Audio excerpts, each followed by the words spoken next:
আমরা সেই গায়িকাকে 10 লক্ষ টাকা দিয়েছি, তারপর সে ঠিক সময়ে বাতিল কিভাবে করতে পারে?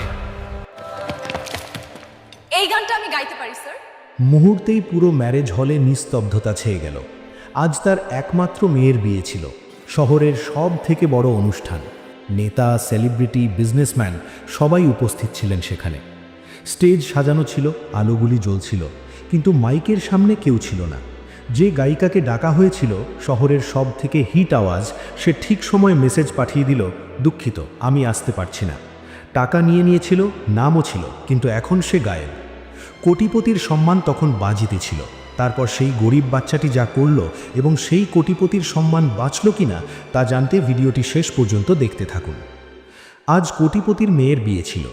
আলোয় ঝলমলে 5 স্টার ম্যারেজ লন, ফুলের তোড়া দিয়ে সাজানো গোল্ড টেবিল, মাঝখানে ডান্স ফ্লোর। স্টেজ পুরোপুরি সাজানো ছিল, পেছনে এলইডি স্ক্রিনে সুন্দর দৃশ্য, সামনে রয়্যাল সোফা, দুদিকে ফুলের ঝাড়ি। আলো জ্বলছিল, স্মোক মেশিন স্ট্যান্ড বাই ছিল, ডিজে বুথও তৈরি ছিল। সেই হলের পেছনে বাসন ধোয়ার জায়গায় একটি ছোট মেয়ে কাজ করছিল। তার নাম ছিল মীরা। বয়স 12-13 বছরের বেশি নয়। ছেঁড়া হালকা ভেজা পোশাক, হাতে সাবানের ফেনা, চুল পেছনে বাঁধা, অ্যাপ্রনটাও ঠিকঠাক নেই। পায়ে এমন চটি যা প্রতি পদক্ষেপে শব্দ করছিল। তার পৃথিবী ছিল ওইটুকুই, প্লেট, গ্লাস, ফেনা আর জল। কিন্তু ঠোঁটে ছিল হালকা সুর। সে কাজ করতে করতে গুনগুন করছিল। শব্দ এতটাই কম ছিল যে চারপাশের লোকজন খুব কষ্টে তা শুনতে পাচ্ছিল, কিন্তু সেটি ছিল তার ভেতর থেকে বেরিয়ে আসা পরিষ্কার মিষ্টি আওয়াজ। সে জন্মগতভাবে গায়িকা ছিল না, কিন্তু মন থেকে গায়িকা ছিল। মীরা পেছন থেকে সব দেখছিল। তখনই একজন স্টাফ মোবাইল হাতে হন্তদন্ত হয়ে দৌড়ে এলো এবং ঘাম মুছতে মুছতে কাঁপা গলায় বলল, স্যার, সর্বনাশ হয়ে গেছে। ম্যাডাম ফোন ধরছেন না, শেষমেশ মেসেজ করে জানালেন তিনি নাকি আসতে পারবেন না। যখন অমরেন্দ্র চ্যাটার্জি চুলে হাত বোলাতে বোলাতে রাগে এদিক ওদিক চক্কর কাটছিলেন, যখন মানুষ ফিসফিস করছিল এখন কি হবে, এত বড় অনুষ্ঠান, বিনোদন বিভাগই বাদ হয়ে গেল, তখন মীরা শেফের কথা শুনল। স্যারের সম্মানের প্রশ্ন, সব বরবাদ হয়ে যাবে। মীরা নিজের জীবনেও সম্মান শব্দটি অনেকবার শুনেছিল। যখন তার মা মানুষের বাড়িতে বাসন ধুতে যেত আর কেউ তাকে ধাক্কা দিয়ে বলতো, সাবধানে চল, সম্মানীয় মানুষের বাড়ি। অথবা যখন তার বাবা, যিনি এখন আর নেই, তাকে বোঝাতেন, মীরা, আমরা গরিব, কিন্তু আমাদের কাছে কণ্ঠ আছে, পরিশ্রম আছে, সম্মান আছে, এগুলো কখনো হারিও না। তার ছোট মনে একটি কথা এলো, যদি আমি কিছু করতে পারি। তার পা কাঁপছিল, হাট তখনও ভেজা ছিল, কিন্তু সে থামতে পারল না। সে বাসন ধোয়ার জায়গা থেকে, ভেজা মেঝে থেকে, স্টিলের শব্দের মাঝখান দিয়ে বেরিয়ে মেন হলের দিকে এগিয়ে গেল। প্রথমে দরজায় থামল, তারপর ভেতরে এলো। ঝলমলে আলোগুলি তার চোখ ধাঁধিয়ে দিল। এত সাজানো মানুষ, এত দামি পোশাক, এত আলো, এটা তার পৃথিবী ছিল না। কিন্তু সে ভয় পেল না। ধীরে ধীরে হলের মাঝখান দিয়ে পার হয়ে, হাতে হালকা ফেনা আর মনে অনেক বড় সাহস নিয়ে সে অমরেন্দ্র চ্যাটার্জির সামনে পৌঁছে গেল। অমরেন্দ্র তখন অন্য কারো সঙ্গে তর্ক করছিলেন। তোমাকে অগ্রিম দেওয়া হয়েছিল না, চুক্তি সই করানো হয়েছিল না, তারপর এসব কিভাবে হয়ে গেল? তখনই মাঝখানে একটি সরু আওয়াজ এলো, স্যার, এই গানটি আমি গাইতে পারি। প্রথমে কেউ পাত্তা দিল না। তারপর যখন সে আবার বলল, একটু চড়া গলায়, স্যার, আমি গাইতে পারি, অমরেন্দ্র চ্যাটার্জি বিরক্ত হয়ে ঘুরে দেখলেন, কে? তার নজর নিচে গেল। একটি ছোট মেয়ে, ভেজা হাত, বাসন ধোয়ার পোশাক, চোখে ভয় আর সাহস দুটোই ছিল। পুরো হল যেন জমে গেল। চারপাশের মানুষ ঘুরে দেখতে লাগলো। হালকা হাসাহাসি হলো। কোথাও থেকে এলো কটাক্ষ, এটা মজা করছে? আরে বাসন মাজা মেয়ে এত বড় মঞ্চে? একজন আত্মীয়, যে নিজেকে খুব বুদ্ধিমান মনে করত, সোজা এগিয়ে এসে বলল, ভাই সাব, একে স্টেজে তুলবেন না, আপনার আরও অপমান হবে। এটা marriage hall, singing reality show নয়। আরও কিছু লোকও হেসে দিল। মীরার চোখ নিচু হয়ে গেল। তার অভ্যেস ছিল বিদ্রূপ শোনার। গলির বাচ্চারাও বলতো, আরে বাসনবালি গান গায়, নিজেকে লতা মনে করে। কিন্তু আজ ব্যাপার আলাদা ছিল। আজ শুধু তার বিষয় ছিল না, অন্য কারোর সম্মানের বিষয়ও ছিল। সে গভীর শ্বাস নিল, তারপর ধীরে ধীরে পরিষ্কার গলায় বলল, স্যার, একবার সুযোগ দিন, যদি পছন্দ না হয় আমি চুপচাপ ফিরে যাব, কাউকে কিছু বলবো না। অমরেন্দ্র চ্যাটার্জি চারদিক নজর বোলালেন। স্টেজ খালি, সময় বয়ে যাচ্ছিল। অতিথিরা বিরক্ত হচ্ছিলেন। ডিনার কাউন্টারে ভিড় বাড়ছিল। অন্য কোনো উপায় ছিল না। একদিকে দামি গায়িকা ছিল, যে 10 লক্ষ টাকা নিয়ে গায়েব হয়ে গেছে। অন্যদিকে এই ছোট মেয়েটি, যে কিছু না চেয়ে শুধু একটি সুযোগ চাইছিল। কিছু সেকেন্ডের মধ্যে তিনি সিদ্ধান্ত নিলেন, ঠিক আছে, গাও। কিন্তু যদি ভালো না লাগে তবে সঙ্গে সঙ্গে নিচে নেমে যাবে, বুঝেছ? মীরা মারা নাড়ল। স্টেজে প্রথমবার তার পা পড়ল। সাজসজ্জার চমক, নিচে থেকে আসা ক্যামেরার ফ্ল্যাশ, উপর থেকে পড়া আলো, সব তার জন্য নতুন ছিল। সে খালি পায়ে মাইকের পদকে গেল। হাত তখনও হালকা ভেজা, আঙুল কাঁপছিল। মাইক স্ট্যান্ড তার উচ্চতার থেকে একটু বেশি ছিল। একজন সাউন্ড ইঞ্জিনিয়ার তাড়াতাড়ি দৌড়ে এলো এবং স্ট্যান্ড নিচে করল। নাম কি তোমার? কেউ পেছন থেকে জিজ্ঞাসা করল। মীরা, এইটুকুই বলা হলো। মেঝেতে নিস্তব্ধতা। মানুষ এখন সত্যিই কৌতূহলী ছিল, দেখি কি করে। মীরা মাইক দু হাতে ধরল, হাত কাঁপছিল। সে সামনের তাকানোর সাহস করেনি, চোখ বন্ধ করে নিল। তার মাথায় শুধু দুটো মুখ ছিল, তার বাবার, যিনি কখনো তাকে বাড়ির উঠোনে গাইতে শুনে বলতেন, একদিন মানুষ তোকে শুনতে আসবে, আর সেই কোণের মুখ, যে পেছনের ঘরে হয়তো কাঁদছে, এটা ভেবে যে আমার বিয়ের অনুষ্ঠান নষ্ট হয়ে গেল। ডিজে জিজ্ঞাসা করল, কোন গান? মীরা হালকা গলায় গানের নাম বলল। এমন গান যা আসল গায়িকার গাওয়ার কথা ছিল, রোম্যান্টিক এবং হৃদয়স্পর্শী, যা কোণের প্রবেশের জন্য বেছে নেওয়া হয়েছিল। ডিজে ট্র্যাক চালু করলো, ব্যাকগ্রাউন্ডে হালকা বাদ্যযন্ত্র শুরু হলো, প্রথম সুর বাজল, হালকা ভূমিকা এলো। মীরা মাইকের খুব কাছে ঠোঁট আনল, এবং যেমনই প্রথম সুর বেরোলো, পুরো হল শান্ত হয়ে গেল। তোমার একটি হাসিতে আমার পুরো গল্প আছে। তুমি পাশে থাকলে মনে হয় জীবনটাও সহজ মনে হয়। সকাল আমার তোমার থেকে শুরু হোক, রাতও তোমাতে এসে থামুক। তুমি যদি সাথে চলো তবে সব স্বপ্ন সত্যি মনে হতে থাকে। কণ্ঠস্বর নরম, সোজা, কাঁচা, কিন্তু খাঁটি। তাতে কোনো অতিরিক্ত অভিনয় নেই, কোনো ফিল্মি ঢং নেই, কোনো লোক দেখানো ভাব নেই। শুধু সাদামাটা সুর, যা সোজা কান দিয়ে হৃদয়ে গিয়ে পৌঁছচ্ছিল। শুরুতে দুই একজন লোক হাসতেই যাচ্ছিল, কিন্তু প্রথম লাইনেই তাদের হাসি আক্ষরিক অর্থেই বলায় আটকে গেল। পাশে বসা একজন স্থানীয় গায়ক, যে নিজে স্টেজ পায়নি, মোবাইল বের করে রেকর্ড করতে লাগলো। একজন সেলিব্রিটি, যে নিজের ফোনে ব্যস্ত ছিল, হঠাৎ চুপ হয়ে মাথা তুলে দেখতে লাগলো। নেতারা, যারা এতক্ষণ রাজনীতি নিয়ে আলোচনা করছিলেন, চেয়ারে সোজা হয়ে বসে পড়লেন। মীরার চোখ তখনও বন্ধ ছিল। সে কোনো পারফরমেন্স দিচ্ছিল না, শুধু মন থেকে গাইছিল। তার গলায় তার নিজের লড়াইয়ের শব্দ ছিল, বাবাকে হারানোর কষ্ট, মায়ের পরিশ্রম, বাসন ধোয়ার মাঝখানে শোনা গান, কখনো রেডিও থেকে, কখনো মন্দির থেকে, কখনো কোনো অনুষ্ঠান থেকে। মাঝপথে আস্তে আস্তে হলে নিস্তব্ধতার জায়গায় হালকা প্রশংসার ঢেউ আসতে লাগলো। কিছু মানুষ দুলতে লাগলো। কেউ বলল, এটি তো আসল গায়িকার থেকেও হৃদয়স্পর্শী। কেউ নিজের পাশের জনের কানে ফিসফিস করে বলল, একে তো পেশাদার তালিম দেওয়া উচিত।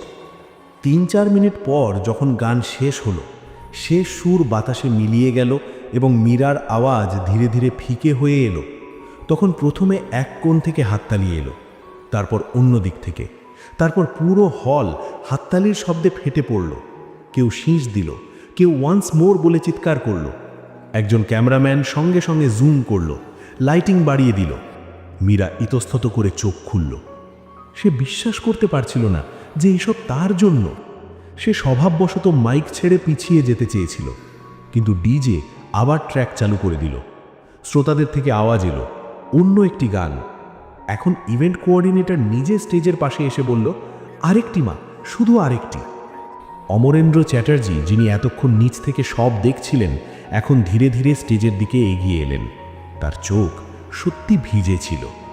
মীরা দ্বিতীয় গান শুরু করল। এখন তার ভয় কিছুটা কম ছিল, গলা আরও খুলে আসছিল। মাঝখানে সে দু একটি উঁচু সুরও লাগালো, যা এতটাই পরিষ্কার ছিল যে পেছনে বসা শাস্ত্রীয় সঙ্গীত শেখা শিশুও দাঁত দিয়ে আঙুল চেপে ধরল। দ্বিতীয় গান শেষ হতেই হাততালির আওয়াজ আরও বেড়ে গেল। কিছু লোক দাঁড়িয়ে হাততালি দিচ্ছিল। অতিথিদের মধ্যে একজন সরাসরি বলল, চ্যাটার্জিজি, আপনি লক্ষ লক্ষ টাকা দিয়ে যে গায়িকাকে ডেকেছিলেন সে তো আসেনি, কিন্তু ঈশ্বর আপনাকে যা বিনামূল্যে পাঠিয়েছেন সে তার থেকে অনেক বড় শিল্পী। অমরেন্দ্র স্টেজে গেলেন। সবার চোখের সামনে তিনি সেই ছোট মেয়েটির সামনে গিয়ে দাঁড়ালেন, যে তখনও বুঝতে পারছিল না কি হচ্ছে। মা, তার গলা ভারী হয়ে এসেছিল। আজ তুমি আমার সম্মান নয়, আমার মেয়ের বিয়ে বাঁচিয়েছ। তোমার জন্য কেউ আমাদের খামতি নিয়ে হাসেনি, উল্টো সবাই এই অনুষ্ঠান মনে রাখবে। মীরা ঘাবড়ে পিছিয়ে যেতে লাগলো। আমি তো শুধু গান গাইছিলাম স্যার। অমরেন্দ্র তার কথা মাঝপথে থামিয়ে বললেন, তুমি শুধু গান গাইছিলে না, তুমি আজ আমার মাথা নিচু হওয়া থেকে বাঁচিয়েছ। তারপর পুরো হলের দিকে ঘুরে বললেন, আজ থেকে এই মেয়েটি আমার কাছে শুধু বাসন মাজা মেয়ে নয়, সে আমাদের পরিবারের অতিথি। আর যখনই কেউ এই বিয়ে মনে রাখবে, এর কণ্ঠ মনে রাখবে।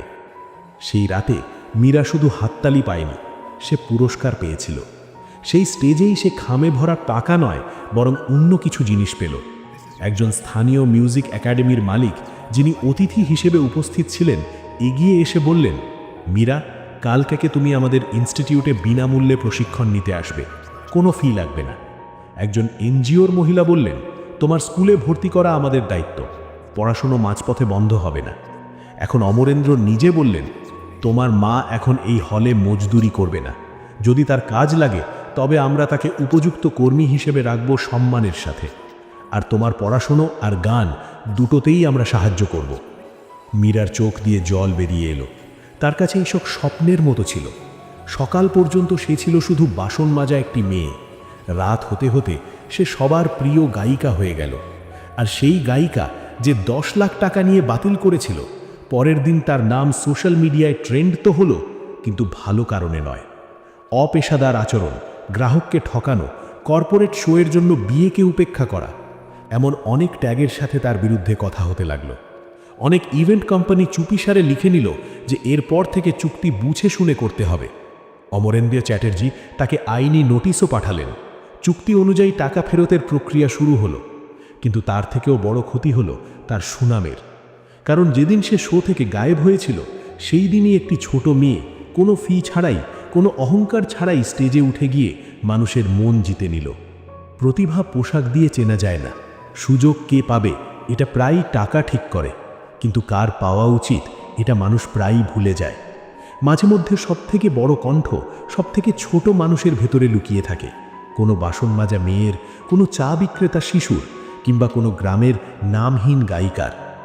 মীরার জীবনের সেই রাতটি কেবল একটি অনুষ্ঠানের সমাপ্তি ছিল না, বরং তা ছিল এক নতুন ভোরের সূচনা। কয়েক মাস অক্রান্ত হওয়ার পর মীরার হাতে এখন আর সাবানের ফেনা লেগে থাকে না, বরং সেখানে শোভা পায় সুরের ঝংকার। সেই মিউজিক একাডেমির শিক্ষক প্রতিদিন অবাক হয়ে মীরার নিষ্ঠা দেখেন। যে কণ্ঠ একসময় বাসন মাজার শব্দের নিচে চাপা পড়ে যেত, সেই কণ্ঠ এখন প্রতিদিন ভোরে রিয়াজের সুরে আকাশ বাতাস মুখরিত করে তোলে। চ্যাটার্জি সাহেব নিজের কথা রেখেছেন। মীরার মা এখন আর অন্যের বাড়িতে দয়া ভিক্ষা করেন না, তিনি এখন একটি সম্মানজনক পদে কর্মরত।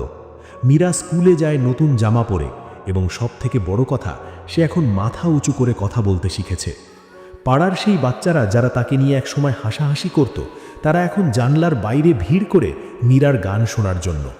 সেই নামী গায়িকা যে অনুষ্ঠানটি বাতিল করেছিলেন, তিনি হয়তো অনেক টাকা আর খ্যাতি অর্জন করেছিলেন, কিন্তু মীরা যা অর্জন করেছে তা হলো কোটি কোটি মানুষের ভালোবাসা এবং আশীর্বাদ। একদিন একটি বড় টেলিভিশন অনুষ্ঠানের মঞ্চে যখন মীরাকে আমন্ত্রণ জানানো হলো, সে তখনও তার ফেলে আসা পুরনো দিনের কথা ভোলেনি। সে যখন মঞ্চে দাঁড়িয়ে গান শুরু করল, সারা দেশের মানুষ স্তব্ধ হয়ে তার সেই জাদুকরী কণ্ঠ শুনতে লাগল। মীরা এখন আর শুধু একটি শহরের পরিচিত মুখ নয়, বরং সারা দেশের মানুষের কাছে এক প্রেরণার নাম। বড় বড় স্টুডিও আর নামী সঙ্গীত পরিচালকদের সাথে সে এখন নিয়মিত কাজ করে, কিন্তু এত খ্যাতির মাঝেও মীরা তার শিকড়কে ভোলেনি। সে আজও তার পুরনো ছেঁড়া চটি জোড়া আর একটি জলের গ্লাস নিজের ঘরে সাজিয়ে রেখেছে, যাতে প্রতি মুহূর্তে সে মনে রাখতে পারে কোথা থেকে তার শুরু হয়েছিল। একদিন একটি বড় জাতীয় পুরস্কার প্রদান অনুষ্ঠানে মীরাকে আমন্ত্রণ জানানো হলো। সেখানে উপস্থিত ছিলেন দেশের সমস্ত নামী শিল্পী ও তারকারা। কাকতালীয়ভাবে সেই মঞ্চেই তার দেখা হলো সেই নামী গায়িকার সাথে, যে একসময় 10 লাখ টাকা নিয়ে চ্যাটার্জি সাহেবের মেয়ের বিয়েতে আসেননি। সেই গায়িকা এখন কাজ হারিয়ে প্রায় কোণঠাসা। তার পেশাদারিত্ব নিয়ে প্রশ্ন ওঠায় বড় কোম্পানিগুলো তাকে আর ডাকে না। মীরাকে দেখে তিনি লজ্জিত হলেন এবং নিজের ভুল বুঝতে পারলেন। কিন্তু মীরা কিন্তু ঘৃণা বা অহংকার দেখালো না, বরং তাকে বড় বোন হিসেবে সম্মান জানিয়ে কথা বলল। এটাই ছিল মীরার সবথেকে বড় জয়। মীরা এখন একটি নিজস্ব গানের স্কুল খুলেছে, যেখানে রাস্তা থেকে আসা বা অতি দরিদ্র পরিবারের প্রতিভাবান শিশুদের বিনামূল্যে গান শেখানো হয়। সে বলে, আমি জানি সুযোগ না পাওয়ার যন্ত্রণা কী, তাই আমি চাই না কোনো প্রতিভাকে শুধু দারিদ্র্যের কারণে হারিয়ে যেতে। মীরার মা এখন সেই স্কুলের দেখাশোনা করেন। চ্যাটার্জি সাহেব আজও মীরার বড় শুভাকাঙ্ক্ষী হিসেবে পাশে আছেন। মীরার প্রতিটি কনসার্টের শুরুতে সে তার প্রয়াত বাবার কথা স্মরণ করে এবং বলে, সাফল্য মানে কেবল টাকা উপার্জন নয়, সাফল্য মানে হলো আপনার কাজ দিয়ে কারো ভাঙা মন জোড়া লাগানো, বা কারুর সম্মান রক্ষা করা।